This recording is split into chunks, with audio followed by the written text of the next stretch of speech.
प्रणाम। जय जिनेन्द्र। मैं सुरेखा शाह। जीव विचार के अध्याय में लगभग हम लोग अंतिम चरण में पहुंच चुके हैं।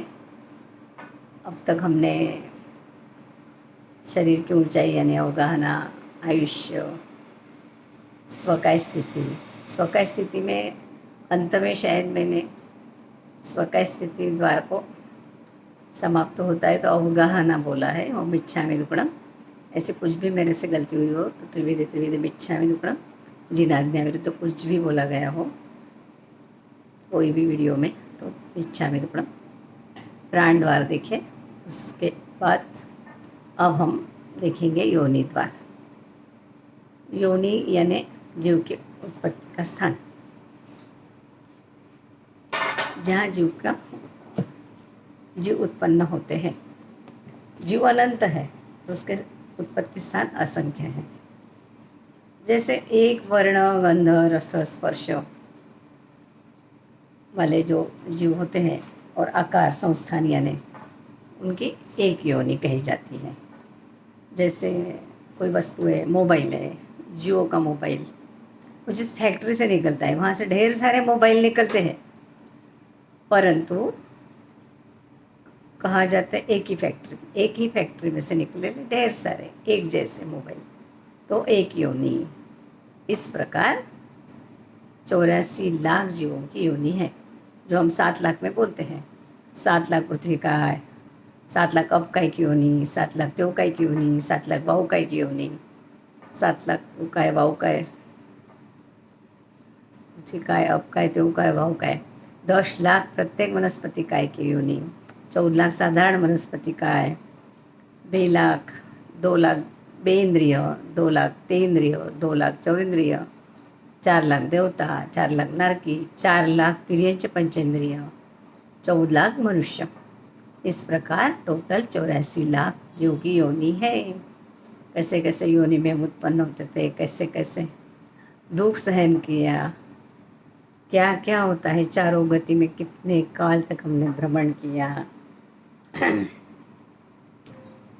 ये सब देखने के बाद समझ में आता है कौन सा भाव श्रेष्ठ है जो हमें मिला है, मनुष्य भाव। और अगला बुकिंग भी मनुष्य भाव में ही करना है, क्योंकि यहीं से हमें केवल ज्ञान मिला के सिद्ध पद प्राप्त होने वाला है।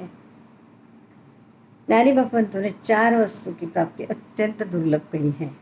उसमें सबसे प्रथम मनुष्य का जन्म प्राप्त होना कहा है। क्यों?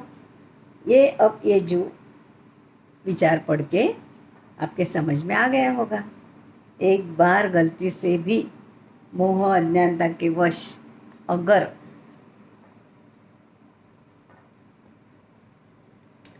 ये भाव हार गए ना, तो फिर से प्राप्त होना बहुत मुश्किल है। बस अब छोटी छोटी बातों में रोना बंद करो। अब पता चला कि मैं कहाँ कहाँ भटक के कैसे कैसे जन्म मृत्यु करके कितने दुख सहन करके इस दुर्लभ मनुष्य भाव को मैंने प्राप्त किया है। परमात्मा का कितना उपकार, अपने ज्ञान से ये सब बातें देखकर हमें वो सब बातें उन्होंने समझाई है।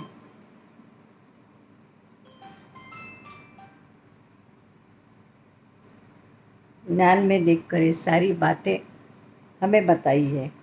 स्थावर जीवों को देखा ना, कितने जघन्य अंतर्मूर्त ही और उत्कृष्ट में असंख्य उत्सर्पिणी अवसर्पिणी काल तक उसी में जन्म मरण करते रहते हैं, क्योंकि वहाँ से पड़े ही रहना है।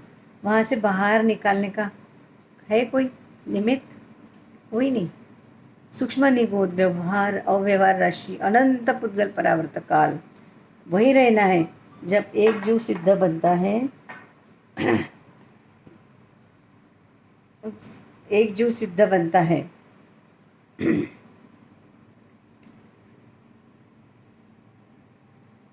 तब एक जीव अव्यवहार राशि में से व्यवहार राशि में आता है।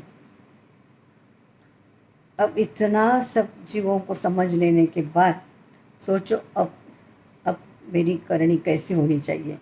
मैं जल्दी से जल्दी सिद्धपद प्राप्त करने के लिए, इस संसारी से मुक्त होने के लिए क्या क्या कर सकता हूँ, बस इतना ही सोचना है। और जी विचार जो जो हमने किया उसका रिवीजन करके